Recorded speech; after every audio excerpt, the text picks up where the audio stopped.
Les nouveaux s'alignent devant la gigantesque statue de la déesse, attendant que le feu, l'eau, la terre ou le vent répondent à leur appel. L'instructeur raconte la légende de Gaïa qui a béni les faibles humains avec les 4 éléments, et la salle se remplit d'espoir. Un par un, les étudiants éveillent leur magie. Ni stupéfie même tout le monde en attirant 2 éléments, et les nobles commencent à l'acclamer. Puis tous les regards se tournent vers notre protagoniste Louis, et rien ne vient. Louis sent son esprit se faire compresser, comme si une chaîne invisible essayait de briser sa volonté. Il hurle, se libère, et 4 couleurs se précipitent vers lui.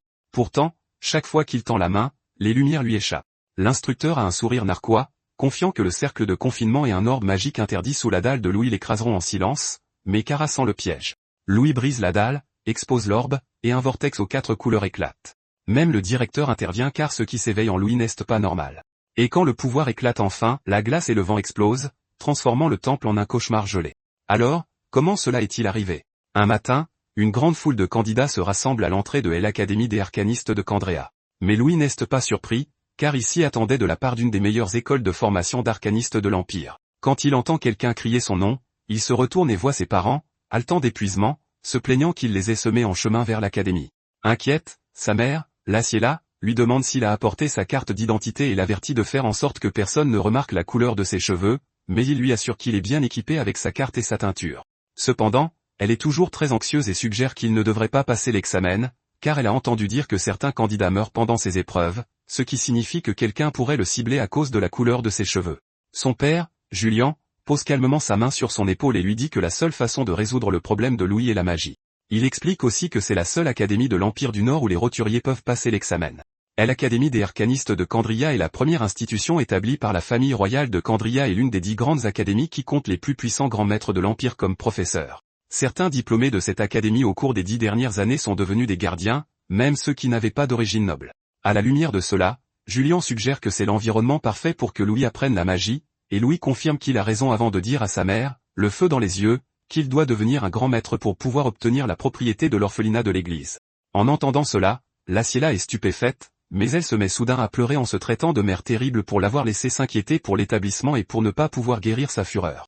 Julian la calme en lui rappelant qu'elle en fait déjà beaucoup en s'occupant de tant d'enfants, et Louis ajoute à cela en la remerciant d'être la seule raison pour laquelle il est en vie. Dans sa vie antérieure, il rêvait de devenir le guerrier le plus fort du monde, mais c'était impossible car il souffrait d'un asthme sévère, ce qui l'empêchait de vivre sans un respirateur. Ses parents ont commencé à le détester parce qu'il leur coûtait beaucoup d'argent, mais il n'a jamais perdu sa passion pour les arts martiaux. Et bientôt, cette passion a porté ses fruits, car il a pu devenir un érudit spécialisé dans la théorie des arts martiaux. Ses recherches ont grandement contribué à l'évolution de l'industrie du combat et à la renaissance des arts martiaux, mais les choses ont mal tourné lorsqu'un certain érudit a volé sa thèse et l'a accusé d'être un voleur. Même s'il est un infirme maladif qui ne peut clairement pas commettre un vol, ses parents l'ont quand même abandonné et ont débranché son respirateur. Dans ces derniers moments, Louis a souhaité avoir un corps sain et une famille qu'il aime dans sa prochaine vie. Il a ensuite souhaité avoir sa propre vie avant de finalement trépasser. En l'an 90 du calendrier saint, il s'est réincarné dans la ville de Mantilla, et la première chose qu'il a vue fut Laciela avec un air inquiet en remarquant les couleurs uniques de ses cheveux et de ses yeux. Alors qu'il se demandait où il était, Laciela a pensé que l'enfant pourrait attirer le désastre sur l'établissement, mais elle l'a ramassé et a dit qu'elle ne pouvait pas l'abandonner car il était innocent. Elle l'a alors nommé Louis, et il s'est senti satisfait que ses vœux d'avoir un corps sain et une famille qu'il aime se soient tous deux réalisés. De retour au présent, un candidat quelconque traite Laciela de roturière en la poussant violemment au sol, laissant Julian et Louis choqués et inquiets. Il se précipite immédiatement pour voir si elle va bien, mais la brute commence à se moquer de Louis, disant qu'il se berce d'illusions en rêvant de devenir un grand maître alors qu'il n'est qu'un roturier. Cela énerve Louis.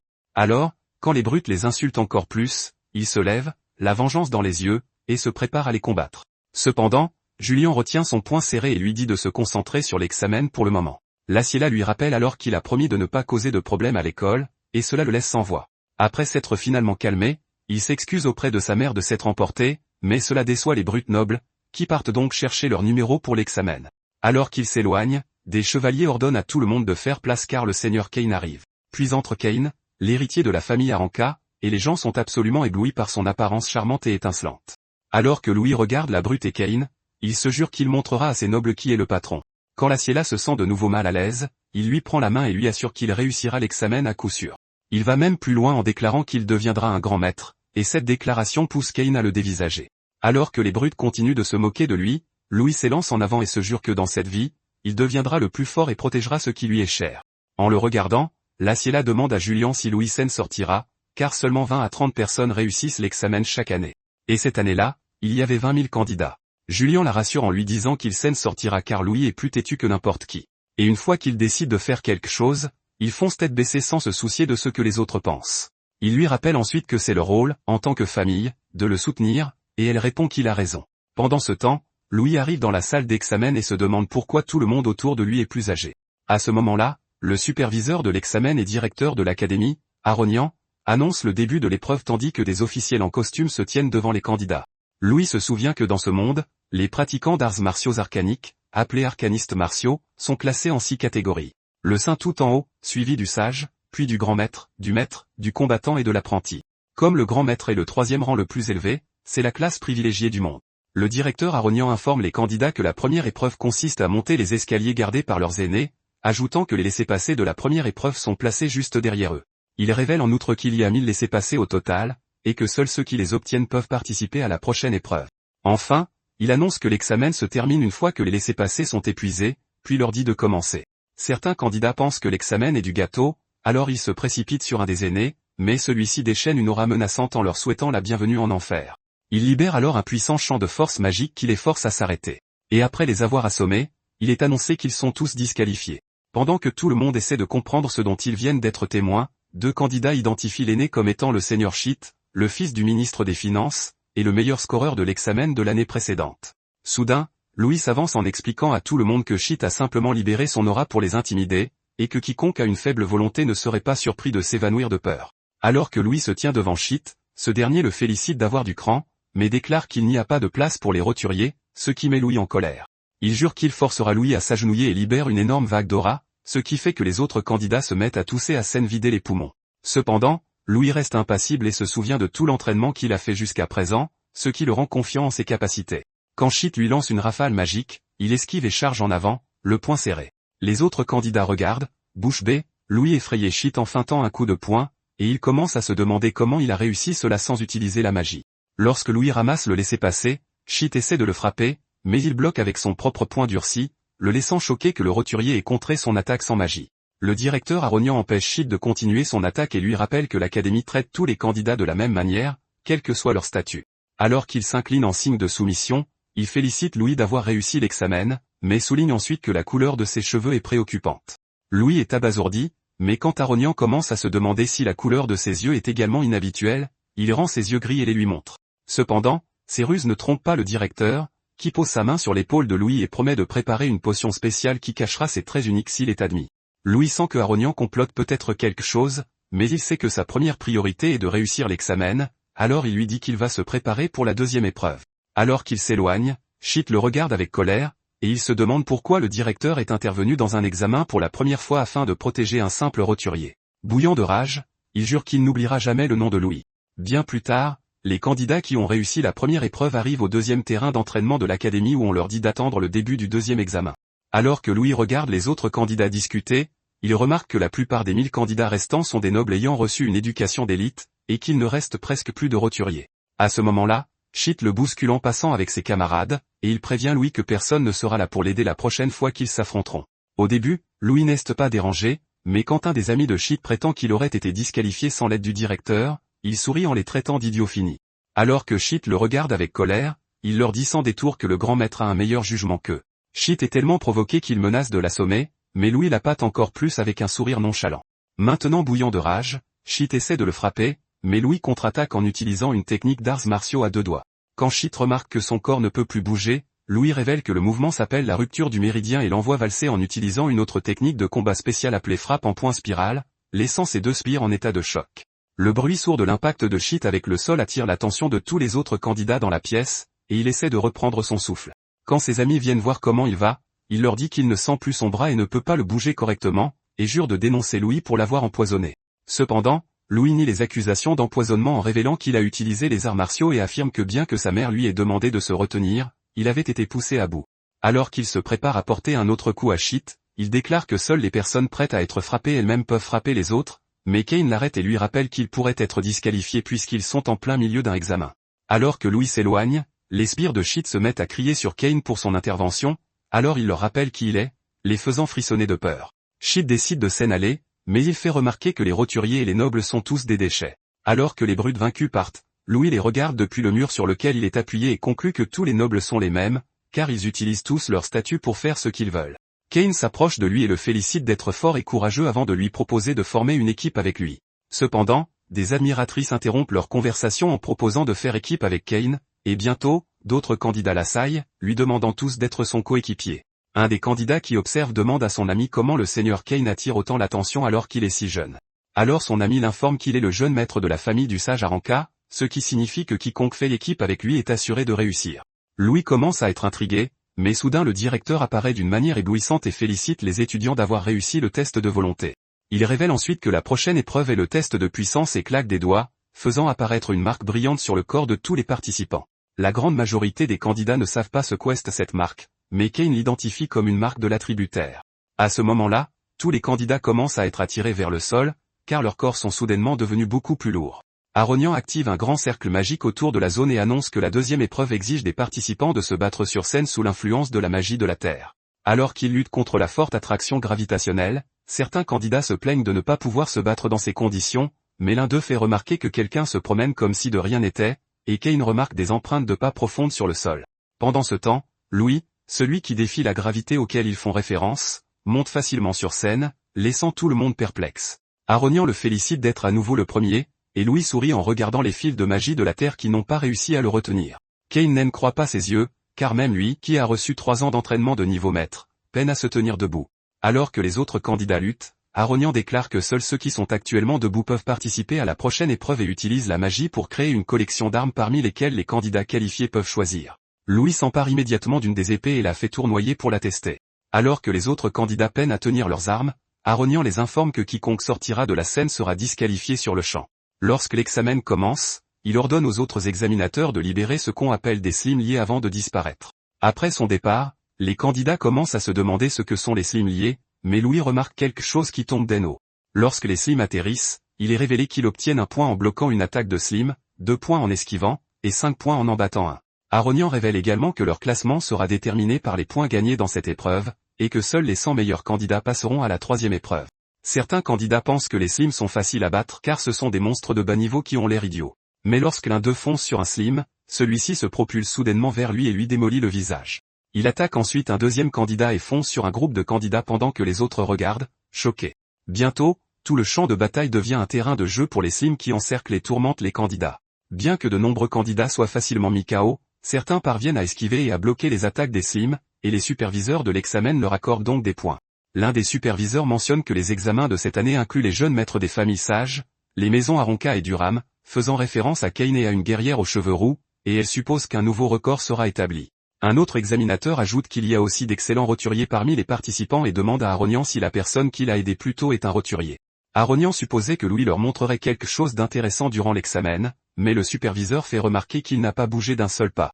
Alors que Louis se tient sur le champ de bataille, un candidat en difficulté lui demande ce qu'il fait, et en réponse, un noble pompeux commence à se moquer de lui, disant qu'il est incapable de suivre les slimes parce que c'est un pathétique roturier. Comme Louis n'a toujours pas bougé, le noble spécule qu'il sera bientôt mis KO. À ce moment-là, un slime se propulse vers Louis et accélère jusqu'à se retrouver à bout portant de l'arrière de son crâne. Avant que le slime ne puisse le frapper, Louis esquive facilement, et un autre candidat parvient également à éviter le slime avant qu'il n'anéantisse le malheureux noble qui se moquait de Louis plus tôt. Alors que son ami gît vaincu au sol, le candidat blond est pétrifié par le choc, car il était certain que Louis ne pourrait pas esquiver une attaque de slime à grande vitesse. Comme il n'a pas réussi à atteindre sa cible principale, le slime se déchaîne et met KO plusieurs autres concurrents. Et lorsque Louis regarde à sa gauche, il remarque qu'il fonce à nouveau sur lui, accompagné de 2 autres slimes super rapides. Le candidat blond sourit car il pense qu'il est impossible que Louis puisse esquiver cette attaque, mais Louis reste calme et ferme les yeux en préparation de sa contre-attaque. Quelque temps auparavant, Louis s'entraînait dans les montagnes glacées avec un groupe d'aventuriers, et il leur a demandé de lui lancer un tas de pierres. Cependant, les aventuriers étaient perplexes et l'ont averti que ce serait dangereux pour lui si les pierres le touchaient. Louis a dit que ce n'était pas grave et les a informés qu'il y avait quelque chose qu'il voulait tester. Après avoir pris position, ils lui ont dit de bien s'assurer d'esquiver, mais lorsqu'ils lui ont lancé les pierres, il n'a fait aucun effort pour esquiver, mais a plutôt fixé intensément les pierres qui approchaient. Dans sa vie antérieure, il s'était entraîné à transmettre rapidement des informations de la ligne pariétale au cervelet du cerveau. Il pensait que s'il apprenait à réagir instantanément, il serait capable de gérer n'importe quelle attaque. Alors que les pierres se rapprochaient de lui, son corps a commencé à briller d'une aura, et il a commencé à faire des calculs ultra rapides dans sa tête. Grâce à des mouvements rapides, il a esquivé les pierres, et les aventuriers étaient si stupéfaits par cette démonstration qu'ils se sont mis à chanter ses louanges. Ils ont couru vers lui demandant de tout leur dire sur cette nouvelle technique. Il leur a donc révélé son nouveau nom, calcul de combat du vide. Quand l'un des aventuriers lui a demandé ce que cela signifiait, il a expliqué que c'était une technique qui prédisait l'issue d'une bataille. Dans le présent, alors que les Slims se rapprochent de Louis à grande vitesse, il les fixe droit dans les yeux. Plusieurs formules complexes envahissent sa tête alors qu'il calcule leur attaque imminente. 4 Slims l'attaquent de tous les côtés, mais il reste calme car ses calculs lui ont permis de découvrir que les Slims liés ne peuvent charger qu'en ligne droite malgré leur grande vitesse et leur puissance. Il calcule ensuite la vitesse et l'angle de leur rebond afin de prédire leur trajectoire d'attaque et d'exécuter des mouvements stylés, ce qui lui permet d'esquiver avec succès les 4 Slims. Maintenant qu'il a 8 points pour avoir esquivé les Slims, il passe en mode offensif et lance une technique d'arts martiaux appelée tranchant des épées qui détruit les 4 Slims en même temps. Kane regarde, choqué, et les superviseurs sont encore plus stupéfaits en réalisant que sa perception est au même niveau que celle d'un combattant de haut rang. Kane sourit en réalisant que Louis est un pratiquant de techniques de combat spéciales, et il décide de faire équipe avec lui quoi qu'il arrive. À ce moment-là, Louis remarque un autre Slim fonçant sur lui pour venger ses frères tombés au combat, il déclare donc qu'il a 5 points de plus dans la poche tout en prenant sa posture. Cependant, Kane utilise une technique d'escrime nommée perforation des épées pour poignarder le Slim, ce qui agace Louis qui l'accuse de lui avoir volé sa proie. Kane admet en plaisantant l'avoir fait et exhibe le Slim empalé sur son épée comme un kebab tout en lui disant que ce qu'il a volé ne venait pas de lui. Il donne ensuite un coup d'épée dans les airs, faisant se diviser le Slim en deux. Et lorsque les restes atterrissent dans la zone où les autres candidats sont rassemblés, il dit à Louis qu'il le leur a volé. Avec un sourire charmant, il se présente à Louis et lui demande de se joindre à lui pour voler des points aux autres. Louis le regarde avec apathie, alors il explique qu'il veut seulement bien se classer et propose une compétition entre eux pour voir qui peut obtenir le plus de points. Quand il demande à Louis de lui montrer toute sa puissance, Louis sourit et l'applaudit pour sa confiance en ses compétences avant d'accepter finalement sa demande. Après avoir saisi son épée, il se place derrière Kane et lui promet de lui montrer toute sa puissance avant de stipuler que le perdant de leur concours devra faire tout ce que le gagnant dira. Tout en prenant sa posture, Kane sourit et accepte la condition avant de lui dire qu'il est la première personne à lui faire des demandes. Alors que des Slims commencent à les encercler, les sbires de Shit observent de loin et réalisent qu'avec tout le chaos sur ce champ de bataille, ils peuvent exécuter les ordres de leur maître. Après qu'un Slim soit passé à toute vitesse devant eux, ils bandent tous les deux leurs arcs et tirent des flèches sur Kane et Louis. Quand le Slim s'approche d'eux, Louis le remarque et le tranche en deux, mais soudain, 3 flèches apparaissent à quelques millimètres de lui. L'impact provoque des bruits forts qui alertent Kane, et les brutes sont satisfaites car elles pensent avoir atteint leur cible. Cependant, Louis a un sourire narquois, et lorsque la fumée se dissipe, il voit que le génie du combat a attrapé les 3 flèches d'une seule main. En le fixant, ils sont submergés par le choc et la peur, se demandant comment il a pu réagir à leur attaque surprise comme si de rien n'était. Alors que Louis enfonce les flèches dans le sol, Kane prend de ses nouvelles et traite les amis de Shit d'ordures pour avoir joué des tours sales, mais Louis dit que ce n'est rien. En entendant cela, les nobles maléfiques s'énervent et bandent leur arc en déclarant que Kane est la prochaine cible. L'un d'eux active une attaque magique de flèche spéciale appelée flèche double et tire cette flèche sombre enchantée sur Kane en même temps que les flèches de ses partenaires. Kane dévie facilement les flèches normales grâce à ses compétences en escrime, mais la flèche sombre continue de foncer sur lui, le laissant dans une situation critique. Du sang gicle dans les airs au moment où la flèche entre en contact. Étonnamment, Kane ne voit pas la flèche violette cachée parmi celles qu'il a déviées. Heureusement pour lui, Louis attrape la flèche juste à temps, mais il se blesse au passage. Kane, dont il vient de sauver la vie, voit le sang jaillir de sa main et essaie de l'aider. Cependant, le saignement ne le dérange pas alors qu'il brise la flèche, fin prêt pour la prochaine attaque de l'ennemi. Pendant ce temps, l'un des spectateurs attire l'attention du directeur sur l'attaque malveillante dont il vient d'être témoin et suggère de disqualifier l'agresseur. Cependant, le directeur insiste pour que l'épreuve continue, car il est sûr que les mauviettes perdront de toute façon. Il reporte leur punition à après l'examen, mais demande que des potions de guérison soient préparées immédiatement. De retour dans l'arène, Louis se prépare à achever ses ennemis et prend une posture de lanceur de baseball. Avec des yeux brillants et une puissance de canon massive, il propulse l'un des Slims vers les nobles, et il en frappe un à toute vitesse. L'impact du Slim envoie le noble voler hors de l'arène et le disqualifie immédiatement. Les nobles restants assistent à la scène et commencent à paniquer. À ce moment-là, Louis, qui n'a pas l'intention de les laisser scène tirer à si bon compte, saute dans le ciel et frappe un autre Slim en direction des nobles effrayés. Le Slim frappe l'un d'eux au visage, lui arrachant les dents au passage. Le dernier debout est tellement plongé dans la peur qu'il ne remarque pas Louis derrière lui. Cependant, Louis lui fait peur, et il titube en arrière. Profitant de son centre de gravité instable, Kane fait un croche-pied à l'idiot, qui tombe hors de l'arène. Après avoir vaincu les nobles, Kane remercie Louis pour son sauvetage précédent et lui demande des nouvelles de sa main. Heureusement, il va bien, et ils se serrent la main, solidifiant leur nouvelle amitié. Louis taquine Kane en le qualifiant de noble talentueux, mais Kane défend ses origines et se vante d'être de la famille Aranka. Apparemment, la famille Aranka est l'une des grandes familles qui ont produit des grands maîtres et des sages. Leur influence est si puissante qu'ils rivalisent avec la famille royale et l'association des arcanistes.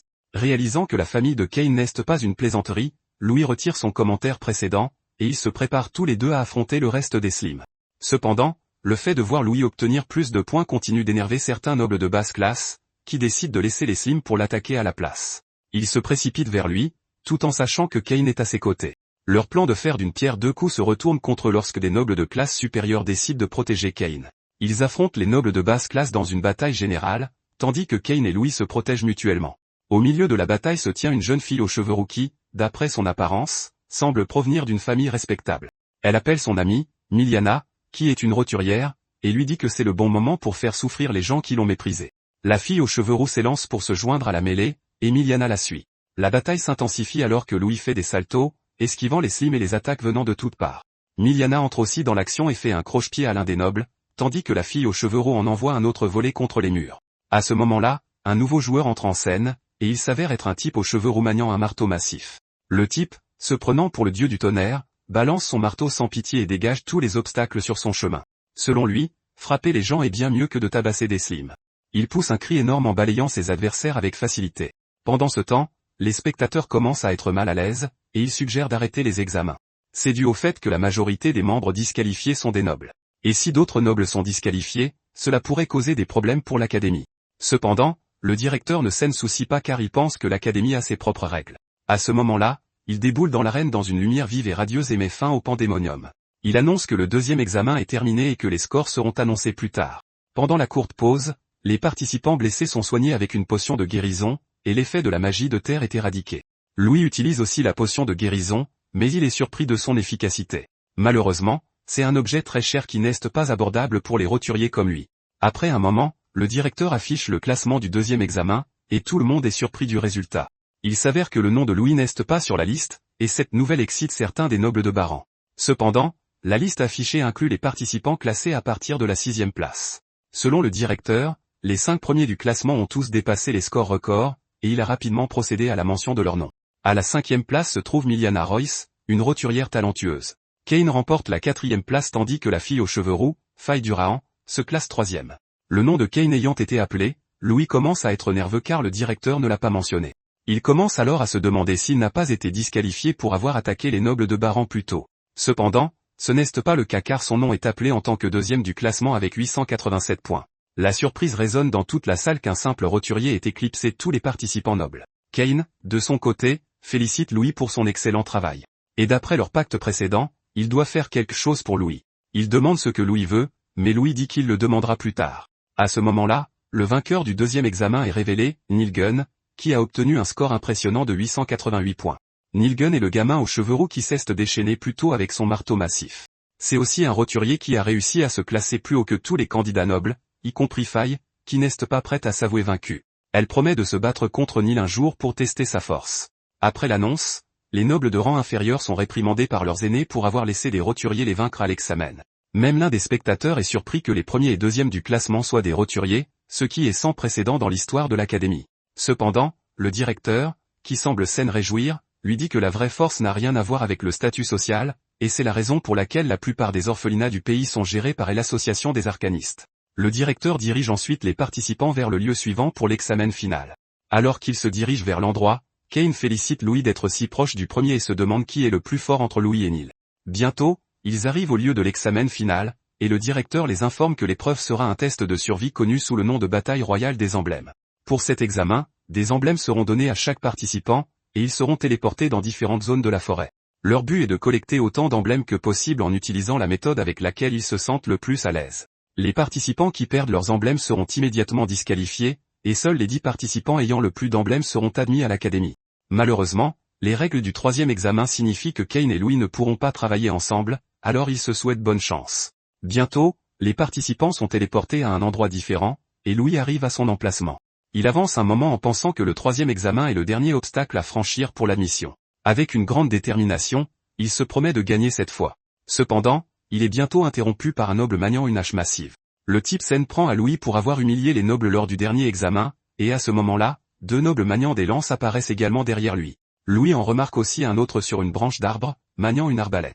Réalisant qu'il est coincé, il en déduit rapidement que l'aîné qui l'a téléporté a divulgué son emplacement. Soudain, le type à la hache la balance sur lui, mais il parvient à l'esquiver à temps, et la hache s'écrase contre un rocher au sol. Les types avec les lances lancent aussi leur attaque, mais Louis les contre avec un salto arrière. Cependant, alors qu'il est en l'air, une flèche de celui qui manie l'arbalète vole vers lui, mais il la repousse d'un coup d'épée. Il atterrit avec succès sur le sol, mais les nobles ne lâchent rien.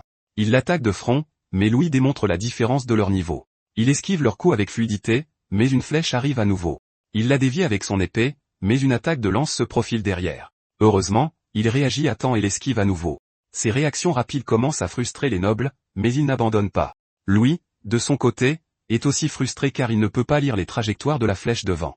Cependant, il se calme et s'apprête à utiliser une technique d'art martial connue sous le nom de contre-attaque Sen-no-Sen. La technique consiste à utiliser la puissance de son ennemi contre lui. Alors que les nobles foncent à nouveau avec leurs armes, Louis voit une ouverture et la saisit. Sa première victime est le type à la hache qui essaie de frapper de toutes ses forces. Il dévie vers la droite, esquive la hache, et place son épée juste en dessous. Avec ça, il dégage la hache des mains de son manieur, et elle frappe l'un des porteurs de lance. Après les avoir éliminés, l'autre manieur de lance attaque Louis, et le type dans l'arbre lui tire aussi sa flèche devant. Cependant, Louis lit la trajectoire de la flèche à son avantage et traîne le manieur de lance sur la trajectoire de la flèche. Le pauvre type est envoyé dans les airs, laissant sa lance derrière lui. Alors que la lance est en l'air, Louis l'attrape et la lance sur le type dans l'arbre, l'éliminant sur le champ. Il tranche ensuite le reste des nobles comme dans du beurre et prend tous leurs emblèmes. Dans un retournement de situation majeur, Cain apparaît au sommet d'un arbre et empêche les nobles d'utiliser la magie contre Louis. Le cerveau de l'opération, qui avait initialement prévu de maîtriser Cain avec un autre groupe de nobles de Baran, est choqué par son apparition soudaine à leur emplacement. Cain affirme qu'il a dû sous-estimer la famille Arranca en envoyant de tels avortons pour le retarder. Il l'assomme ensuite d'un coup d'arbalète. Ensuite, Cain saute en bas et passe un emblème à Louis. Il prétend que les choses pourraient devenir plus compliquées si ça continue comme ça et propose son aide. Cependant, Louis refuse son aide et lui dit qu'il réglera ses problèmes lui-même. À ce moment-là, une silhouette cachée applaudit bruyamment et loue le zèle de Louis. La silhouette prétend qu'elle n'attendait pas moins de la personne qu'elle reconnaît et considère comme un rival. La silhouette cachée se révèle et il s'avère que c'est Faye Durahan. Elle demande à Louis un duel, et il demande à Cain si c'est son ami. Cain répond que ce n'est pas son ami, mais la fille d'un grand maître qu'il a affronté en duel par le passé. À l'époque, il a perdu contre elle parce qu'il avait baissé sa garde et conseille à Louis de l'ignorer et de collecter des emblèmes à la place. Il prévient Louis que Faye peut utiliser la magie, et que son niveau de compétence est déjà celui d'un apprenti. Pendant ce temps, leur bavardage commence à énerver Faye, et elle les réprimande tous les deux d'essayer de s'enfuir. À ce moment-là, Louis accepte le défi et déclare qu'il a toujours voulu savoir comment un membre d'une grande famille se débrouille au combat. Cette idée excite Faye, et elle promet de ne pas utiliser la magie pour que le combat soit équitable. En un éclair, elle bondit vers Louis avec sa lance et le poignarde. Cependant, Louis parvient à coincer la lance sous ses bras, impressionnant encore plus Faye. Elle fait tournoyer la lance et la balance sur Louis, mais il esquive le coup en se décalant sur le côté. À ce moment-là, Faye bondit en avant et tente de frapper Louis en utilisant la technique du coup de lance sacré. Comme prévu, il l'esquive, et la lance frappe le sol, créant un trou massif dans la terre. L'impact de la technique de lance choque les spectateurs et le directeur qui observe non loin de la scène. Il commence à spéculer sur la puissance de Faye et la résilience de Louis. Il commence à se demander combien de temps Louis tiendra contre une grande famille et demande l'avis du directeur. Le directeur répond que Louis ne pourra pas vaincre Faye car leur combat est un affrontement du corps et de la volonté. D'après ce qu'il a vu, il ne croit pas que Louis ait une volonté plus forte que celle de Faye. À ce moment-là, leurs volontés sont mises à l'épreuve alors que Faye utilise une autre technique de lance pour attaquer Louis. Cependant, il esquive tous ses mouvements sans effort, comme s'il était programmé pour le faire. Tout en esquivant la lance, il voit une ouverture dans la garde de Faye et tente de l'exploiter. Malheureusement, Faye comprend vite et le contre à la place, mais il saute par-dessus son attaque et atterrit derrière elle. Faye exprime sa frustration de le voir esquiver toutes ses attaques et lance même une pique à Cain, lui reprochant de manquer d'un tel talent. Cependant, Louis affirme que la clé est l'observation, et qu'avec assez de pratique, cela devient assez facile. Bientôt, Faye bondit à nouveau en avant avec une autre technique de lance sacrée connue sous le nom de chute du croissant et attaque Louis avec. Mais une fois de plus, il esquive chacune des attaques sans effort. Cette fois, il pense aux diverses techniques utilisées par les lanciers, qui incluent les estocades, les balayages, la défense et la suppression. Bien que ces techniques soient assez gênantes, elles présentent aussi des faiblesses. L'une d'entre elles est la vulnérabilité au combat rapproché, et Louis a l'intention d'exploiter cela. Il se précipite vers Faye et essaie de réduire la distance entre eux afin de créer une ouverture pour sa contre-attaque. Malheureusement, elle lit dans ses intentions et frappe son épée. Elle lui dit alors que la technique de lance de sa famille n'a aucune faiblesse. Soudain, elle commence à tournoyer avec la lance et crée une tornade dangereuse. Le talent et l'habileté de Faye surprennent les spectateurs, et à leurs yeux, Louis n'a aucune chance contre elle. Cependant, Louis prend position et active sa technique du filet d'épée dans l'espoir de dévier les attaques de lance de Faye. Tout en parant les coups, il entreprend d'exploiter une autre faiblesse des techniques de lance, qui est la consommation élevée d'endurance. Il se défend avec diligence et attend une ouverture, mais à son insu, son épée a commencé à se fissurer. À ce moment-là, l'endurance de Faye s'épuise, et elle devient visible à l'intérieur de la tornade de lance. Louis le voit et la frappe immédiatement. Malheureusement, son épée se brise juste avant de l'atteindre. Voyant que son mouvement a échoué, il bondit rapidement en arrière pour éviter une contre-attaque. Étonnamment, Faye reconnaît le talent de Louis et sa chance, car sans elle, elle aurait été anéantie par lui. De plus, elle sait que Louis se retient et le confronte à ce sujet, mais il prétexte toujours observer avant de se donner à fond. Cependant, il affirme qu'il a fini d'observer, et qu'il va maintenant devenir sérieux. Mais Faye s'inquiète pour son arme brisée. Louis l'assure qu'il est mieux sans, car ses poings sont sa véritable arme. Tel Ip Man, Louis prend sa posture d'art martial tandis que Faye prépare son arme, prête à frapper. Elle fonce en avant avec une technique de charge tourbillonnante, et Kane, silencieux depuis un moment, crie pour avertir Louis. Étonnamment, Louis ralentit la lance tournoyante avec sa paume gauche avant de la coincer avec sa droite. Finalement, Louis coince la lance tournoyante entre ses paumes, laissant Faye et Kane bouche bée. Les spectateurs sont également bouche bée, mais le directeur réussit à garder son sang-froid. Il regarde la scène attentivement, essayant de comprendre ce que Louis vient de faire. Pendant ce temps, Faye n'abandonne pas encore et reprend sa lance. Elle essaie une autre technique de son répertoire et crée l'illusion d'elle-même attaquant Louis de tous les côtés. Cependant, au lieu de paniquer, Louis prend une profonde inspiration et adopte sa posture d'arts martiaux. Avec sa paume, il part toutes les attaques une par une jusqu'à ce qu'il les dévie toutes loin de lui. Ni Faye ni le directeur n'avaient jamais vu cette technique auparavant. Il lui assène ensuite un coup bien placé et l'envoie voler. Heureusement pour elle, elle plante sa lance dans le sol, ce qui arrête progressivement son élan. Après s'être arrêtée, elle interroge Louis sur la technique qu'il vient d'utiliser, et il répond d'un ton calme que c'est une forme de parade en arts martiaux. Il saute ensuite vers elle pour un autre round, et Faye réagit rapidement avec sa lance. Étrangement, ses attaques sont facilement esquivées par Louis qui semble être à la fois juste devant elle et pas devant elle. Kane se demande même s'il s'agit d'une illusion d'optique pendant que Faye exprime sa frustration de ne pas pouvoir le toucher. Il s'avère que Louis utilise le pas du papillon, un pas élégant créé par un boxeur légendaire dans sa vie passée. Il s'agit d'un mouvement rapide des pieds d'avant en arrière, créant un rythme difficile à suivre, parfait pour contrer la technique de lance de Faye. Bientôt, il coince Faye dans une situation difficile et la projette au loin. Le spectateur et le directeur assistent à cela et commencent immédiatement à se demander si Louis est peut-être un génie du combat au corps à corps. Même si Faye est au sol, se tenant le ventre, elle refuse d'abandonner. Elle abandonne sa lance et bondit vers Louis de toutes ses forces, les poings levés. Louis, cependant, ne baisse pas sa garde et adopte immédiatement la posture du Wing Chun. Alors que Faye l'approche avec une technique de poing écrasant, il la bloque immédiatement, mais l'impact semble très similaire à une technique qu'il connaît appelée la force du pouce. Louis sourit et loue sa résilience, mais Faye n'est pas flattée. Elle affirme que la famille Durand ne se résume pas à la lance avant de percuter Louis avec une autre technique de poing écrasant. Louis prend sa posture, prêt pour l'impact, et ils commencent tous les deux à échanger des coups de poing comme des experts en kung-fu.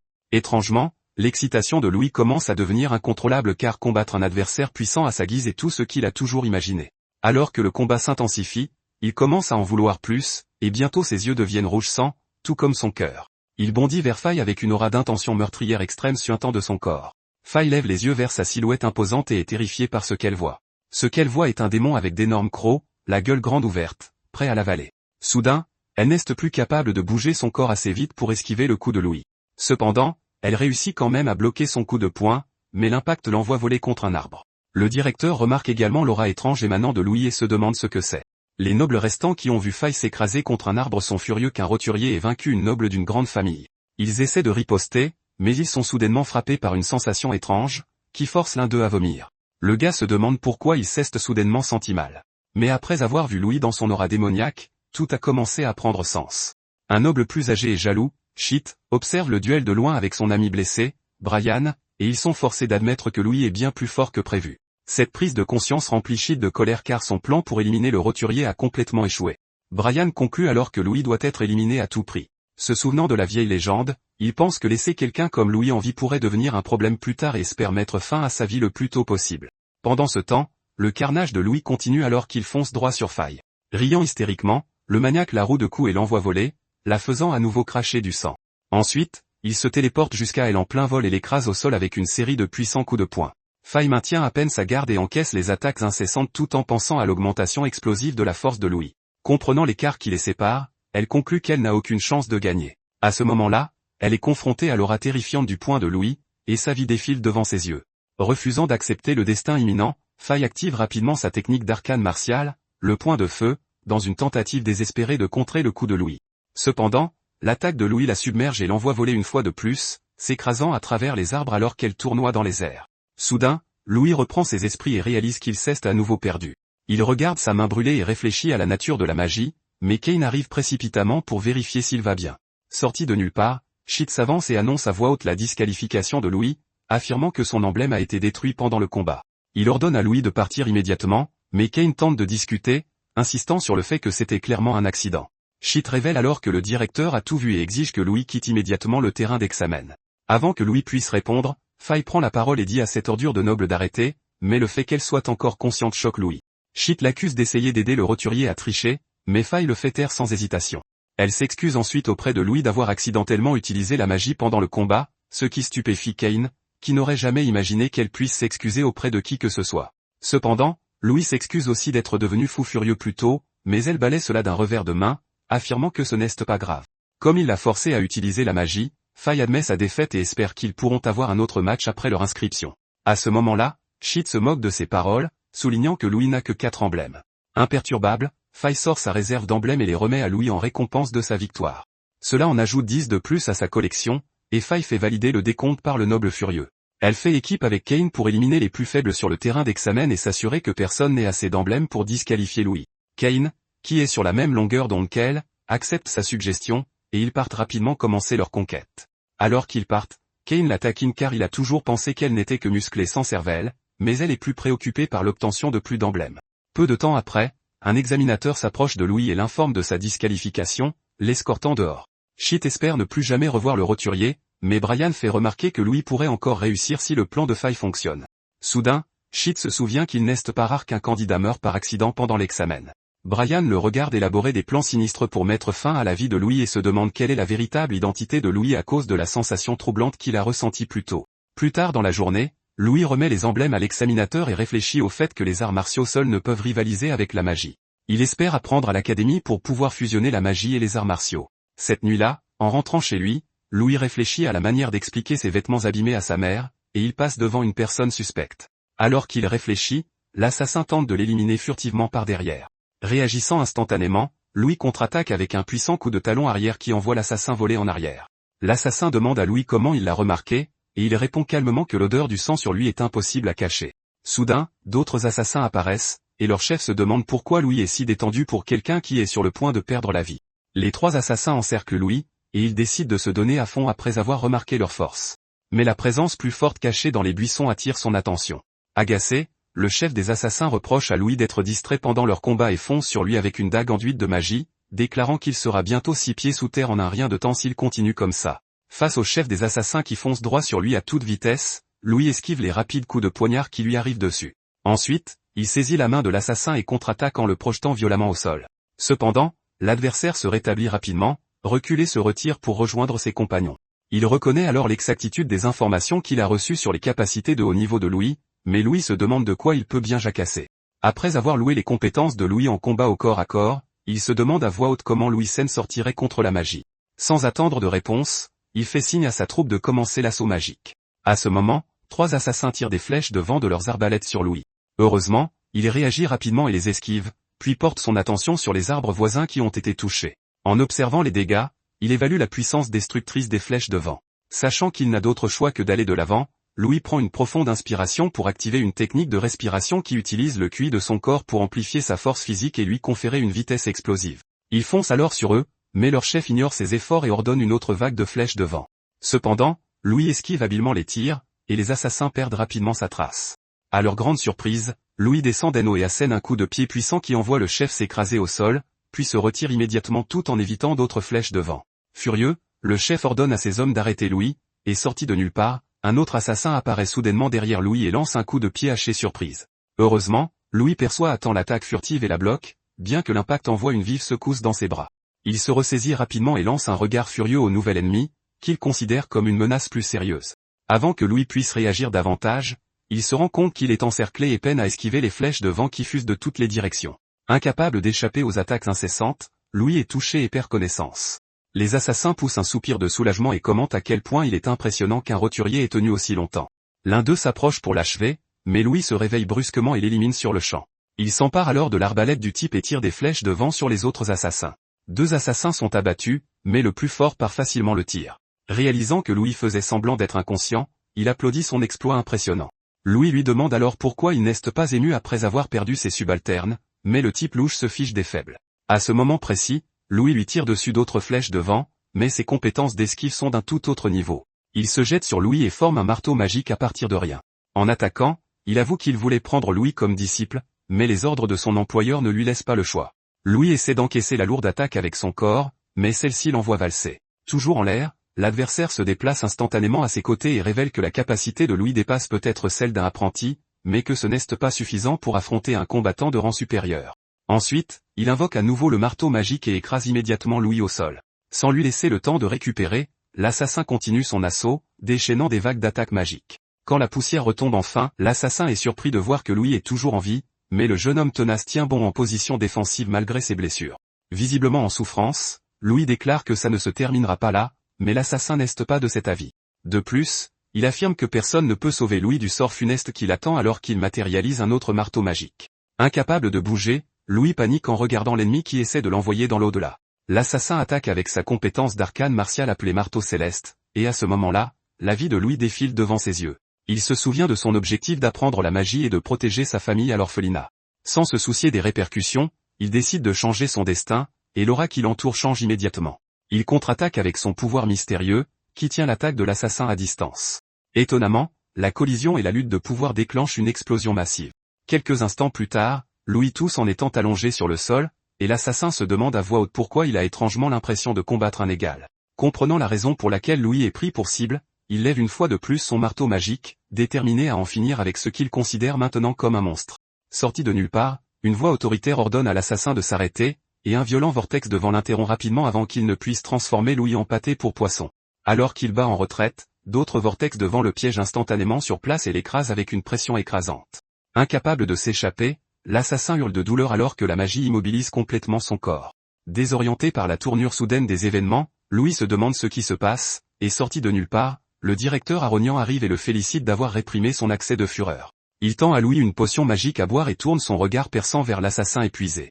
Il interroge ensuite l'intrus, exigeant le nom de son employeur. L'assassin se rend compte qu'il est un grand maître et affirme qu'il ne pourra pas protéger Louis de son sort funeste imminent.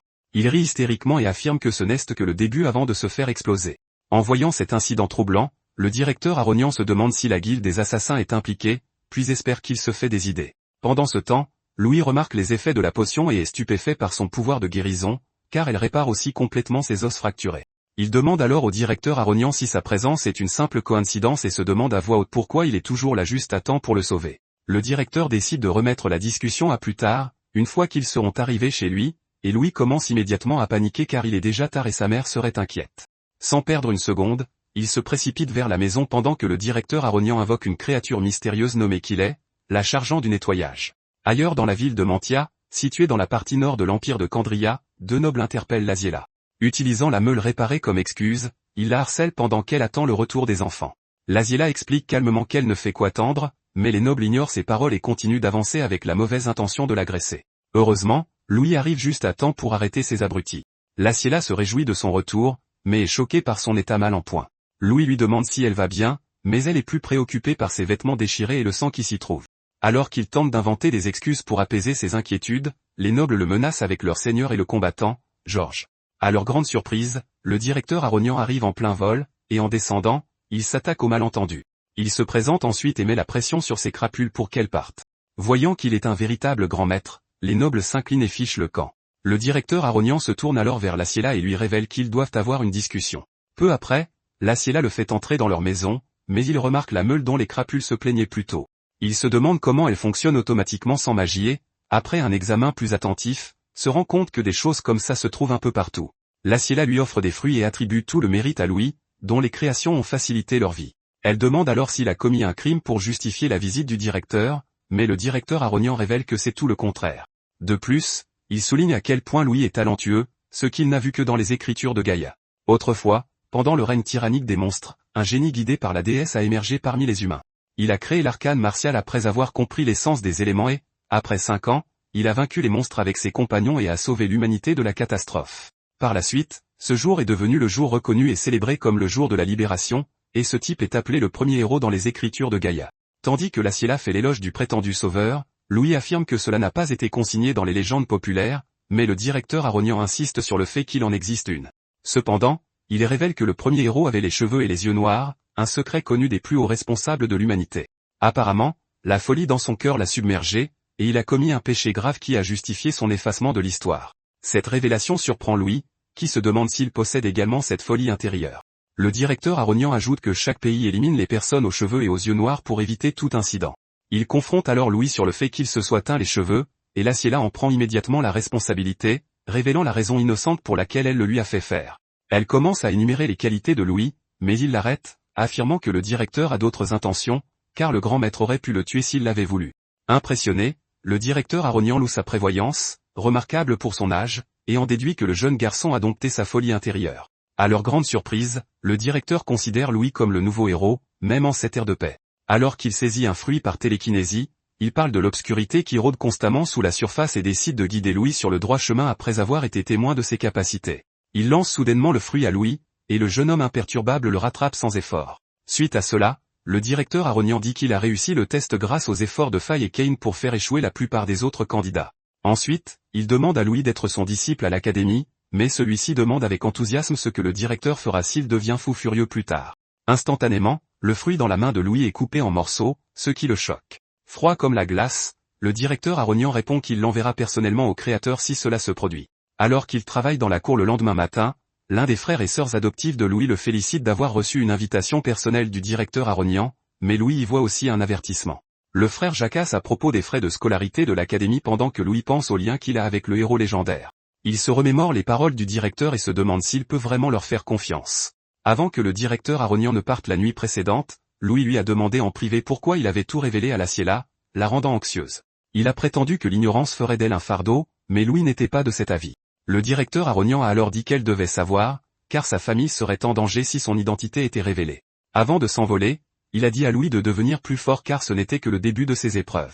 Après s'être remémoré cela, Louis confirme que le directeur Aronian a raison et décide de devenir plus fort à l'académie. Quelques instants plus tard, ses jeunes frères et sœurs viennent lui dire au revoir, et sa sœur nommée Lana lui saute dans les bras. Les larmes aux yeux, elle lui demande s'il viendra régulièrement et lui fait promettre avec le petit doigt qu'il viendra pendant les longues vacances. Par la suite, un de ses aînés informe Louis que le majordome du noble l'appelle. Peu après, Louis sort pour rencontrer le majordome qui confirme immédiatement son identité, puis lui tend une invitation en se présentant comme un majordome de la famille Aranka. En voyant l'invitation de Cain, Louis devine son intention de renforcer leur amitié et décide de jouer le jeu. Le majordome le conduit dans la calèche, et ils commencent le voyage. Plus tard dans la journée, ils arrivent à la ville de Harzan, et alors que Louis descend de la calèche, le majordome le met au courant sur la famille Aranka. Louis reste bouche bée en voyant l'immense manoir de la grande famille, mais Kane se précipite pour l'accueillir. Kane répète qu'ils sont maintenant camarades de classe, et Louis dit que c'est grâce à ses efforts lors de l'examen final. Il reconnaît également l'aide de Faye et décide de laisser tomber leur pari précédent. Cependant, Kane dit qu'il aurait réussi de toute façon puisqu'il a l'approbation de Faye. Il révèle ensuite son intention d'avoir Louis comme partenaire d'entraînement tout en lui donnant des informations sur l'académie et la magie à l'avance. À ce moment-là, la mère de Kane arrive et le confronte pour avoir amené un sale roturier dans leur maison. Kane affirme que Louis est son ami, mais elle ignore ses paroles et demande à Louis quelles sont ses intentions en approchant son fils. Dégoûtée de respirer le même air que le roturier, elle sort une bague en or valant des dizaines de pièces d'or et la lui jette. Elle lui ordonne alors de déguerpir, mais Kane ne l'entend pas de cette oreille. Alors qu'il se tourne pour s'excuser auprès de Louis, il le voit ramasser la bague. Louis révèle comment il a reconnu le talent de son fils et est devenu son ami. Il lui demande alors si elle considère que les paroles de Kane valent aussi peu que cette bague en or, ce qui la met immédiatement en fureur. Tout en lui lançant des regards noirs, elle ordonne à quelqu'un de le jeter dehors, et les majordomes se rassemblent rapidement pour obéir à ses ordres. Cependant, Cain essaie de convaincre sa mère que Louis a battu Faye, mais elle ne croit pas à cette déclaration ridicule. Louis l'affirme et déclare que Cain peut devenir plus fort s'il est là. Son arrogance exaspère la mère de Cain, mais à ce moment-là, la porte du manoir s'ouvre et un vent violent écarte les majordomes. Le père de Cain, William, entre et réitère la déclaration confiante de Louis. La mère de Cain tressaille et essaie rapidement de l'interpeller, mais il passe juste devant elle. Cain s'avance pour saluer son père, et Louis le salue également avant de se présenter, tout en pensant à son aura incroyable, qui est à la hauteur de celle du directeur Aronian. William demande à Cain si c'est vrai, et il révèle que Louis est plus fort que lui. Intrigué, William demande à Louis de le prouver et libère immédiatement son intention meurtrière, qui prend la forme d'un tigre féroce. Avant que Louis ne puisse réagir, l'aura féroce plonge rapidement ses crocs dans sa poitrine, et il se rend vite compte qu'il ne peut plus respirer. À ce moment-là, Louis panique en concluant que William a sérieusement l'intention de mettre fin à sa vie. À cet instant, William le fusille littéralement du regard, et sa volonté déchire un trou dans l'âme de Louis. En essayant de rassembler ses esprits, Louis réalise à quel point la volonté du grand maître est terrifiante. Cependant, il a développé une résistance à l'intention meurtrière, grâce à la chasse continue de monstres ces dernières années. L'air déterminé, le trou dans son âme commence à se refermer grâce à sa détermination et sa volonté ardente. Le feu dans son âme jaillit, et à la surprise de William, il prend la forme d'un dragon. L'affrontement des volontés commence, et les deux s'entrechoquent pendant un court instant. Une fois la poussière retombée, Cain s'enquiert rapidement de l'état de Louis et l'aide à se relever après avoir perdu la bataille des volontés. Ensuite, William demande à Louis pourquoi il cherche la force, et il répond que c'est pour protéger sa famille. Sans montrer aucune émotion, William se retourne pour partir mais réprimande Cain pour sa faible volonté et lui demande d'apprendre certaines choses de Louis. Mécontente de la tournure des événements, la mère de Cain essaie de parler à William de sa décision, mais il rejette froidement son opinion. Soulagé, Cain décide alors d'emmener Louis au terrain d'entraînement sur le champ. Sur le terrain d'entraînement d'arts martiaux de la famille Aranka, Cain s'excuse au nom de ses parents, mais Louis dit que ce n'est pas grave.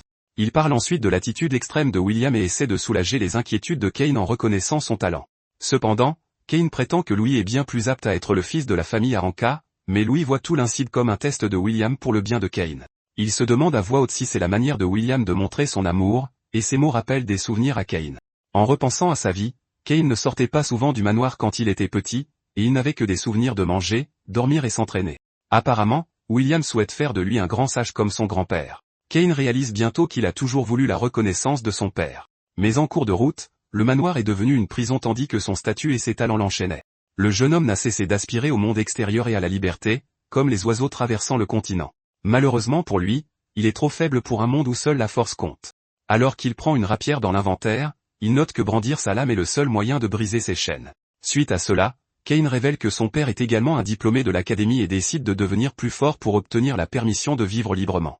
Cain se tourne alors vers Louis, comptant sur lui pour le rendre fort, et les deux amis commencent leur combat d'entraînement. Pendant ce temps, William observe le duo à distance et demande à son majordome les résultats de ses enquêtes. Le majordome lui dit que Louis est ordinaire, narrant ses exploits pendant l'examen. Après avoir entendu comment il a vaincu Faye et obtenu l'aide du directeur Aronian à plusieurs reprises, William conclut que Louis est un fauteur de troubles. Le majordome lui demande alors pourquoi il a quand même laissé entrer Louis, et William explique que les gens affinent leurs compétences avec les défis et grandissent après avoir surmonté ces 10 problèmes. D'après son intuition, il devine que Louis peut vraiment aider Cain à devenir plus fort. Pendant ce temps, Louis, qui se bat sans aucune arme, repousse Cain d'un coup de pied. Cain se rétablit et active une compétence d'arcane martiale nommée Fente du vent. Il charge Louis avec une attaque d'estoc rapide, renforcée par la magie du vent. Malheureusement pour lui, il se heurte au poing de Louis, manquant de ruiner son joli visage, et perd le combat. Par la suite, Louis reconnaît la compétence mais souligne ses défauts. Après avoir reçu ses conseils, Cain comprend alors pourquoi Faye n'a pas pu vaincre Louis, mais se demande à voix haute pourquoi Louis fixe son visage. Louis lui prend la rapière et lui demande s'il a déjà senti que quelque chose clochait dans son style de combat. Ne comprenant pas ce qu'il veut dire, Cain révèle qu'il utilise les techniques de la famille Aranka transmises de génération en génération, et qui ont rendu son père et son grand-père forts. Louis lui parle d'autres voix, et Cain se demande si cette voix est différente de celle de ses prédécesseurs. À ce moment-là, Louis remet la rapière dans l'inventaire, montre un poignard à Cain et l'appelle pour préparer une surprise à son père. Sorti de nulle part, le duo se jette étonnamment sur William, armé de poignards. Mais juste avant cela, Louis prend un moment pour sermonner Cain sur l'importance de la vitesse dans les arts martiaux. Se référant au test du Slim lors de l'examen de l'académie, il explique que la vitesse ne concerne pas seulement le mouvement, mais aussi le temps de réaction et la capacité à prendre des décisions rapides. Par coïncidence, la vitesse naturelle de Cain se marie bien avec son attribut du vent, mais la difficulté d'utiliser des armes d'estoc est élevée. Louis tend à Cain 2 poignards et lui dit que ce qui a fonctionné pour son père et son grand-père ne fonctionnera pas nécessairement pour lui. Il devine alors que c'est la raison pour laquelle William a cessé de progresser après avoir atteint le niveau de grand maître et demande à Cain de passer à un style de combat spécialisé pour maximiser ses talents. Louis lui demande s'il est partant, mais le gars est prêt à tout pour gagner sa liberté. Louis reconnaît sa détermination et lui explique rapidement comment fonctionne le nouveau style de combat. Suite à cela, il prévoit de surprendre William et de dévoiler la capacité et la détermination de Cain. Peu après, il charge William, et Cain active immédiatement son sort de soutien magique du vent, accélération. Le sort augmente leur vitesse, leur permettant de réduire rapidement la distance. L'explosion soudaine de mouvement inquiète le majordome, mais William l'arrête calmement et esquive facilement l'attaque de Cain en premier. Ensuite, Louis se déplace en un éclair à ses côtés et déchaîne une vague de coups, mais William les esquive sans effort. Ce faisant, Louis considère les poignards comme les armes les plus rapides et décide alors de les combiner avec des techniques de combat. À ce moment-là, Louis utilise son art martial, le pas du papillon, espérant surprendre son adversaire avec sa vitesse explosive. La compétence surprend un peu William, mais il continue d'esquiver la vague d'attaque. Kane emboîte le pas et utilise sa compétence aérienne pour se propulser. Au milieu du chaos, il réalise soudain que son corps est si léger, et cela lui procure un sentiment de liberté qu'il n'a jamais connu auparavant. Voyant à quel point il est compatible avec ses armes, il décide de fusionner ses techniques de combat et sa magie du vent. Dès que Kane les fusionne, cela attire l'attention de William, et cette vision le choque. Kane accepte sa nouvelle voie martiale et essaie de porter un coup, mais avant qu'il ne le puisse, William libère une explosion massive qui repousse les jeunes importuns, et il demande furieusement à Kane s'il abandonne les techniques du clan pour prouver sa volonté. Le duo se regroupe, et Louis dit immédiatement à Kane d'utiliser à nouveau accélération. Sans hésiter, Kane pose la main sur l'épaule de Louis et active immédiatement le sort, et le duo continue l'assaut à plein régime. William observe leurs mouvements synchronisés, mais ses compétences d'esquive sont d'un tout autre niveau. Peu après, il réussit à apposer son aura sur l'une des lames de Kane, mais ce dernier se libère de l'emprise de son père et bat en retraite à nouveau. Cela rend William furieux, qui le traite immédiatement de lâche, mais Kane se souvient des leçons de Louis sur les avantages de la retraite. Il reprend vite pied et affronte à nouveau son père. Cependant, Kane esquive à nouveau en utilisant un sort de tornade et se regroupe avec Louis. Le duo le charge par derrière en hurlant à plein poumon tout en espérant que leur prochaine attaque touche sa cible. Plus tôt, Louis avait enseigné à Kane une technique de baseball connue sous le nom de changement de vitesse. Il a montré comment le changement de vitesse peut tromper les adversaires, faisant paraître dangereux même les mouvements lents. Il a expliqué que, bien utilisée, elle perturbe le rythme d'un ennemi et retarde sa réaction. Si un adversaire hésite ne serait-ce qu'un instant, ce retard peut être exploité. Maintenant, le duo met la technique en pratique, essayant de submerger William par des variations de vitesse imprévisibles. William esquive nonchalamment leurs attaques, considérant les attaques lentes comme inefficaces contre lui. Mais peu après, l'attaque retardée de Kane le surprend. La lame effleure l'épaule de William, endommageant sa fourrure. Le coup réussi excite les garçons, et ils poursuivent leurs attaques incessantes. Mais à leur grande surprise, William déclare que ça suffit. Il ordonne à Kane de ne pas déshonorer le nom de leur famille, puis quitte le terrain d'entraînement. Kane, ravi de ce qu'il croit être l'approbation de son père, accepte l'ordre et célèbre avec Louis tandis que William s'en va aux côtés du majordome. En s'éloignant, William réfléchit aux techniques que le duo a utilisées contre lui. Les tactiques de frappe et de repli persistent dans ses pensées, et l'idée d'une retraite stratégique commence à l'intéresser. Il matérialise une dague, réalisant qu'il a peut-être appris quelque chose de nouveau des enfants. Pendant ce temps, Louis commence à regretter de ne pas avoir pu affronter un grand maître, mais Kane ressent la meilleure sensation de sa vie car son père l'a reconnu pour la première fois, et il décide de récompenser Louis en lui offrant un cadeau pour avoir rendu cela possible. Plus tard, dans la bibliothèque de la famille Aranka, le nombre impressionnant de livres stupéfie Louis, mais Kane vient à lui avec une boîte contenant les récompenses et le remercie de l'avoir aidé à trouver rapidement sa voie. Le contenu de la boîte stupéfie Louis car il est très précieux. À l'intérieur se trouvent des livres extrêmement précieux, y compris des références de l'académie et des textes de magie rares que les roturiers voient rarement. Espérant que les livres l'aideraient, Kane lui donne ceux qui enseignent la théorie de base du mana et la théorie des attributs du mana, puis il lui donne quelques conseils sur les divisions entre magie et arts martiaux. De plus, Kane explique à Louis le rituel d'éveil magique, un rituel que tous les nouveaux étudiants doivent subir. Apparemment, c'est un rituel où l'on ressent les éléments à travers la statue de Gaïa, et il coûte 10 pièces d'or pour le subir au temple de l'église. Mais heureusement pour Louis, c'est gratuit à l'académie. Kane énumère également divers frais de scolarité et dépenses futures, exhortant Louis à accepter les cadeaux et à compter sur lui chaque fois qu'il aura besoin d'aide. Peu après, Louis accepte les cadeaux et considère leur pari précédent comme réglé, à la demande de Kane. Louis réalise qu'il doit commencer à gagner de l'argent et se souvient de la mention de Julian sur la pharmacie magique. Soudain, il se souvient aussi qu'il peut utiliser les connaissances de sa vie antérieure pour inventer des objets utiles et gagner de l'argent plus rapidement. Avec cette pensée en tête, Louis interroge Kane sur les liens de sa famille avec la guilde des marchands, et Kane, curieux, veut savoir la raison de sa question. Mais Louis lui cache le secret, affirmant qu'il le découvrira bien assez tôt. Une semaine plus tard, les nouveaux étudiants sont accueillis à l'Académie des arcanistes de Candrea. Alors que Louis marche hardiment sur le campus, Rose, une étudiante de 2e année, sent son parfum et en conclut qu'il doit être apparenté à un noble. Après tout, il porte une eau de Cologne chère et à la mode. Elle s'accroche instantanément à lui et lui propose de lui faire visiter l'école. Tandis que Rose le guide à l'intérieur, elle l'informe que, l'empereur vieillissant, les héritiers impériaux se battent avec les nobles et les grandes familles à l'académie. C'est entièrement grâce au directeur que les choses semblent calmes en surface. Mais en coulisses, il y a une lutte acharnée pour les ressources éducatives. À cause de cela, tout étudiant qui est pris pour cible et ne parvient pas à gagner des points peut être renvoyé. Sur ce, Rose lui touche la joue et lui demande qui sa famille soutient. Mais un type nommé Brian arrive et présente Louis comme un roturier qui a battu le record de l'examen. Cela choque Rose car Léo de Cologne de Louis n'est pas à la portée de n'importe qui, alors elle se fâche et s'en va. Louis serre alors la main de Brian, et Brian informe que l'académie est un empire en miniature, et que Louis rencontrera beaucoup de gens comme Rose.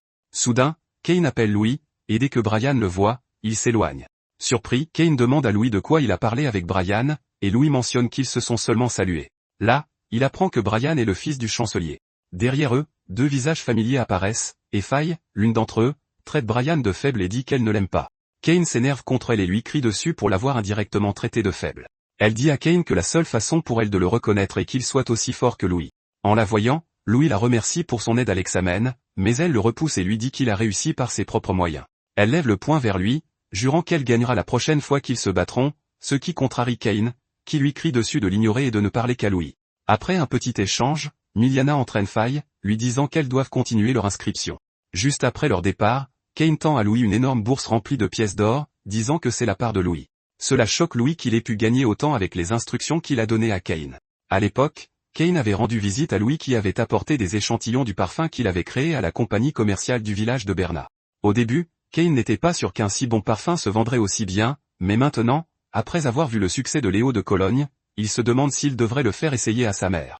Sur ce, il décide de garder le secret pour eux et se dirige vers l'accueil des étudiants pour finaliser leur inscription. En un rien de temps, Louis reçoit une carte de crédit, et les nobles dans la file sont contrariés qu'il soit leur camarade de classe. Alors il murmure qu'il a certainement utilisé le succès de Kane et Faye pour être admis. Après les avoir écoutés, Louis apprend que Shit a été renvoyé. Il interroge donc Kane à ce sujet, et Kane l'informe que Shit était le cerveau derrière les assassins l'autre jour. Et quand l'école l'a découvert, le directeur l'a renvoyé. Louis fronce immédiatement les sourcils en apprenant que c'est Shit qui a failli le faire tuer. Mais comme si cela ne suffisait pas, Kane désigne un groupe d'étudiants et dit à Louis que Shit a un frère aîné nommé Jesse, et qu'ils ne savent pas ce qu'il va faire. Il est donc préférable que Louis reste près de Kane. Jesse et ses laquais voient Louis, mais Jesse sourit en disant que ce n'est que le début. Il jure de faire en sorte que Louis savoure lentement le désespoir. Plus tard ce jour-là, dans le grand hall de l'académie, le directeur accueille les nouveaux étudiants et s'adresse à eux. Après un discours d'encouragement, il invite Neil sur scène en tant que représentant des nouveaux étudiants pour faire un discours. À la surprise de tous, la brute monte sur scène torse nu avec son énorme hache, et il libère son intention meurtrière. Les professeurs essaient immédiatement de se jeter sur lui, mais Aronian les arrête. Neil crie alors sur les étudiants, les traitant d'idiots, et il les informe que son but est de leur donner une raclée à tous. Il se fâche immédiatement contre lui et lui crie dessus de se prendre pour un caïd, mais Neil en rajoute avec ses insultes. Rien qu'en regardant le spectacle de Neil, son nouveau professeur principal, qui sait ce qu'il attend, commence à se plaindre, mais Aronian le calme. Soudain, Neil lance sa hache dans la foule, criant qu'un des étudiants est sa cible principale. L'objet s'écrase juste devant Louis, et à cet instant, Neil comble la distance et se perche sur le manche de la hache. Il appelle Louis par son nom en le regardant comme s'il était son dîner, puis il déclare qu'ils vont se battre. Kane l'interrompt immédiatement en rappelant à Neil que la cérémonie d'entrée est toujours en cours. Il essaie de bloquer le chemin de Neil, criant à la brute de s'éloigner de Louis, mais Neil continue de parler à Louis, lui demandant s'il n'est pas comme le grande gueule à côté de lui qui aboie plus qu'il ne mord. Énervé, Kane se met en colère contre Neil et lui lance un coup de poing, mais Louis l'arrête et lui dit de se calmer. Neil, de son côté, est excité, et il leur dit que ça ne le dérange pas de les affronter tous les deux. Pour calmer la situation, Brian arrive et conseille à Neil de bien s'entendre avec Louis. Après tout, ils sont tous les deux des roturiers talentueux. Et si Neil continue d'agir ainsi, il ne tiendra pas longtemps à l'académie. D'un seul regard, Neil dit à Brian de ficher le camp et le traite de sous-fifre qui ne l'intéresse pas. Brian est instantanément offensé, et les autres nobles concluent que les roturiers ne devraient pas être autorisés à l'académie car ils n'ont aucune manière. Kane ricane de Brian qui cesse de ridiculiser en se montrant. Il fait alors craquer ses doigts et se prépare à combattre Neil, qui semble impatient de se battre. Malheureusement pour eux, un professeur arrive et arrête Neil. Il leur dit que les combats entre étudiants sont interdits, sauf pendant les examens et les tournois, et pour que cela ait lieu, un professeur doit être présent. S'il enfreint cette règle, l'étudiant en question sera renvoyé. Réalisant que provoquer des bagarres au hasard peut le faire renvoyer, Neil rit et admet que ce serait un problème, alors il ramasse sa hache et déclare que leur combat est reporté. Avant de partir, il dit à Louis de l'attendre. Juste après, le professeur renvoie tout le monde et les informe que leur cours commence le lendemain. Perplexe, Louis se demande pourquoi Neil veut se battre avec lui. Alors Kane rejette la faute sur Faye, la traitant de tête de muscle. Elle l'attaque immédiatement pour avoir failli les faire renvoyer, lui et Louis, puis elle s'excuse auprès de Louis, avouant que c'est sa faute car elle a combattu Neil lors des examens finaux. À l'époque, ils avaient fait match nul car le temps était écoulé, mais comme Neil a entendu dire que Faye avait perdu contre Louis, depuis, il meurt d'envie de l'affronter. Heureusement, Louis n'a pas réagi plus tôt quand Neil l'a provoqué. Sinon, Faye se serait senti mal s'il s'était fait renvoyer. En quelques secondes, Cain entraîne Louis et note qu'ils sont détestés par les autres étudiants. Plus tard dans la journée, à la boutique de l'académie, Louis panique presque en remarquant à quel point les articles y sont chers. Le vendeur essaie de lui vendre des oreillers allant de nombreuses pièces d'argent à des pièces d'or, ce qui amène le pauvre garçon à calculer à quel point les pièces de valeur sont dépensées chichement à l'académie. À sa surprise, Cain lui dit que les produits ne sont pas chers, et que c'est là que Louis achètera ses produits de première nécessité. Cette prise de conscience soudaine fait comprendre à Louis l'importance des pièces et des crédits. L'avare achète le kit de démarrage le moins cher, puis il remercie sa bonne étoile d'avoir gagné de l'argent en vendant de Léo de Cologne. Il prévoit également d'envoyer le reste des fonds à l'orphelinat. Après avoir observé les ensembles de produits vendus dans la boutique, Louis note qu'il doit trouver d'autres moyens de gagner de l'argent. Alors que les filles se dirigent vers leur dortoir, Faye leur dit au revoir et annonce à Louis qu'elle sera présente à sa cérémonie d'éveil magique le lendemain. Il les voit porter des glacières et est attiré par ces objets, alors il jure de travailler plus dur pour gagner plus d'argent et se les offrir. Plus tard au dortoir, Louis se rend dans sa chambre et espère ne pas tomber sur un intrigant comme colocataire. Au moment d'entrer dans la chambre, il voit l'oreiller et le futon de quelqu'un jeté dehors, alors il regarde à l'intérieur et voit une scène de harcèlement par des nobles. Il crie avec colère sur l'étudiant, mais le garçon reste silencieux. L'un d'eux l'attrape donc par le col, mais Louis touche un point vital sur la main de la brute. La brute est choquée par les faits, et alors que Louis leur rappelle que les duels sont interdits, le noble à la main blessée se défend en disant qu'ils n'ont rien fait. Il essaie alors d'attaquer Louis pour la douleur qu'il lui a causée, mais Louis frappe la paume du garçon, et les nerfs contrôlent la main de la brute, qui s'écrase sur le visage de son acolyte. Louis leur demande alors quand il a frappé qui que ce soit, et ils sont confus. Il frappe donc le point vital de la brute au pied, et le garçon finit par donner un coup de pied à un autre acolyte. Pendant que la brute essaie de comprendre ce qui se passe, Louis le frappe une dernière fois, et le corps du garçon tombe sur ses amis. Le gamin fait le rapprochement et réalise que tout est l'œuvre de Louis, mais Louis le nie. Le garçon insiste, disant que c'est Louis qui contrôle son corps, et il traite Louis de monstre. Louis le foudroie du regard, et le garçon tremble de tout son être. Heureusement, le petit étudiant silencieux empêche Louis d'aller plus loin. Louis suggère alors de faire un rapport au directeur si les brutes ont un problème, et elle s'enfuit aussitôt en hurlant qu'il paiera pour les avoir humiliés. Après leur départ, Louis se présente à Kara, et il apprend le nom de Kara sur le futon que le garçon ramasse. Louis essaie de parler à Kara, mais le garçon l'ignore et rentre à l'intérieur. Louis n'est pas offensé car il se rend compte que Kara est plus que timide, alors il range la chambre et espère que rien de fou ne se produira lors du rituel du lendemain. Pendant ce temps, non loin de la statue de la déesse, des groupes de personnes mettent en place un piège. Le lendemain, au temple de la déesse, les nouveaux étudiants venus pour éveiller leur magie contemplent la statue gigantesque de Gaïa, la déesse de leur monde. L'instructeur raconte alors comment Gaïa avait jadis créé le monde pour que les humains et les monstres coexistent, mais les monstres commencèrent à exercer leur pouvoir écrasant, conquérant le ciel, la terre et la mer. À cause de cela, la lutte brutale pour le pouvoir entre eux a baigné le monde dans leur sang, et les humains n'ont pas été épargnés par le chaos. Cela a mis Gaïa en colère, alors elle a accordé ses bénédictions aux humains qui manquaient de pouvoir magique, et ils ont compris les 4 éléments du monde. À partir de là, ils ont établi l'arcane martial, et après plusieurs batailles, ils ont vaincu leurs ennemis et sont devenus les nouveaux maîtres du monde. L'instructeur informe alors les étudiants qu'eux aussi recevront les bénédictions de la déesse et éveilleront leur magie. Après avoir écouté son histoire, Louis a l'air sévère et note que l'instructeur n'a pas mentionné le premier héros. Kara le remarque, mais ils sont soudainement appelés par l'instructeur, qui leur dit de le suivre. L'homme les amène à des dalles spécifiques et leur ordonne de s'asseoir dessus, car s'ils ont un talent pour la magie, ils sentiront les éléments. Mais s'ils n'en ont pas, alors l'académie n'a pas besoin d'eux. L'homme dit tout cela en foudroyant Louis du regard, et quelques instants plus tard, il ordonne aux autres de s'asseoir. Louis a remarqué le regard de l'instructeur, et il cesse de demander si l'homme le détestait. Une fois que tout le monde est assis, l'instructeur leur explique que les 4 éléments sont le fondement de leur monde et que pour les saisir, ils doivent aiguiser leur esprit. Sur ce, il commence l'incantation. Et soudain, les symboles élémentaires illuminent la statue, et cela émerveille les étudiants qui voient un avatar géant de la déesse flotter dans l'espace avec de multiples bulles élémentaires dispersées autour d'elle. Alors qu'ils se concentrent, de nombreux étudiants se voient accorder l'un des 4 éléments. Certains se réjouissent tandis que d'autres se plaignent car l'élément qu'ils ont obtenu ne correspond pas à leur projet de carrière. Soudain, Neil est entouré d'un vortex de flammes provenant de 2 éléments, et tout le monde est surpris qu'il ait à la fois les attributs de la terre et du feu. À ce stade, il se demande si Neil est un génie pour commander les 2 éléments à sa guise. Excité, le tas de muscles allume ses flammes et se réjouit tout en ordonnant aux éléments de lui obéir. Il jette alors un coup d'œil à Louis et déclare que si Louis ne peut pas s'éveiller, alors il n'est pas son rival.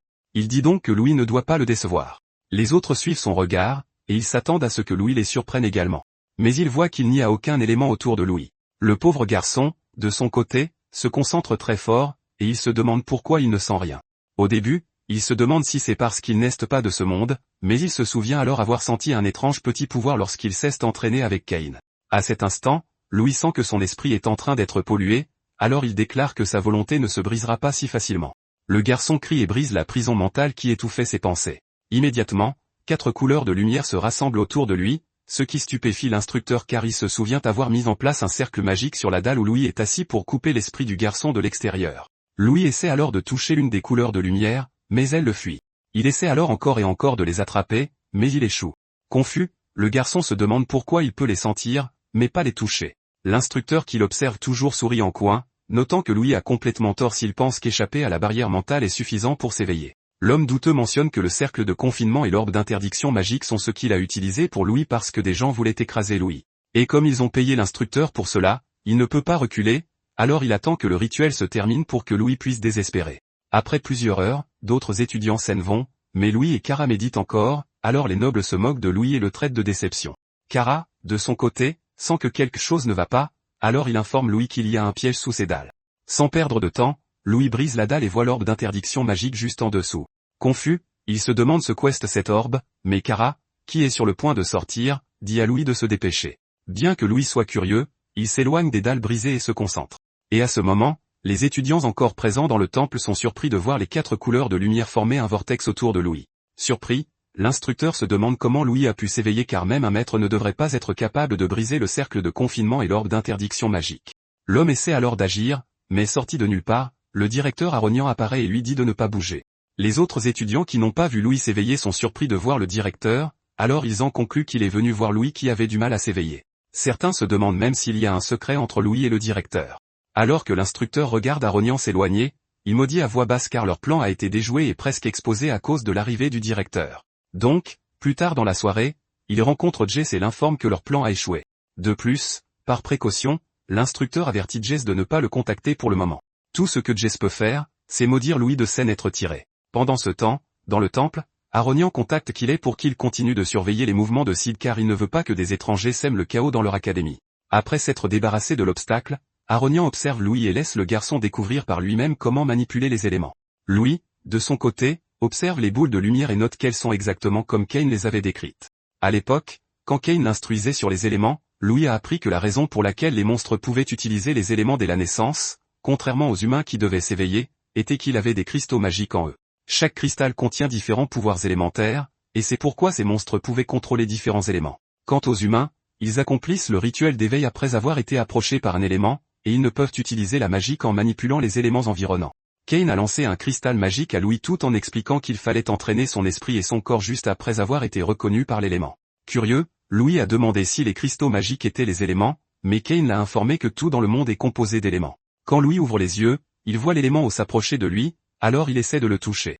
Cette fois, la particule ne l'évite pas. Et quand Louis entre en contact avec elle, il ressent l'immense montée de puissance des bêtes marines et apprend que l'essence du monde se manifeste par la volonté de Gaïa.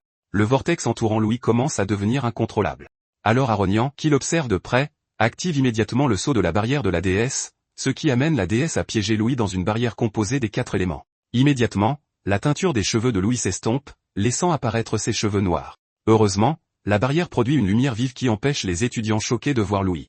Tout ce qui les préoccupe, c'est de savoir pourquoi il a produit une si grande vague magique et pourquoi le directeur a décidé de le sceller. Tout en maintenant la barrière, Aronian crie à Louis de se calmer et de ne pas se laisser influencer par son environnement. Louis entend les paroles d'Aronian et se calme enfin. Cette fois, il observe les éléments et se rend compte qu'ils sont terriblement similaires aux particules élémentaires en science. Il teste donc sa théorie en modifiant leur fréquence, et à cet instant, la boule de lumière éclate et les éléments affichent leur symbole. À ce moment-là, le vortex tourbillonne violemment, ce qui inquiète Aronian et les étudiants alentour au point qu'ils admettent que l'aura de Louis est bien plus terrifiante que celle de Neil. Remarquant que Louis ne perd pas le contrôle, Aronian le félicite d'avoir dépassé son imagination.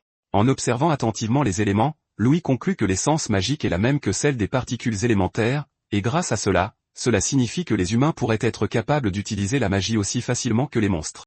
Sur ce, il absorbe l'élément et remarque que tout comme les particules élémentaires, ils sont constamment en mouvement, ce qui signifie qu'en harmonisant leur mouvement avec le flux de chi et la respiration, la circulation des éléments devient plus fluide. Et si c'est le cas, Louis pourrait être capable de créer un cristal magique dans son corps et d'utiliser la magie comme les techniques de Qigong. Louis se concentre intensément, et la forme d'un cristal apparaît dans son œil. Immédiatement, des cristaux de glace se forment autour de lui, et la barrière qui le contenait vole en éclats. Aronian est stupéfait par la capacité de Louis, et il sourit en regardant Louis s'envoler dans les airs en manipulant la magie du vent. Les autres étudiants témoins de la scène courent pour sauver leur vie et appellent à l'aide alors que des cristaux de glace jaillissent rapidement derrière eux jusqu'à ce qu'ils soient finalement gelés jusqu'à la moelle.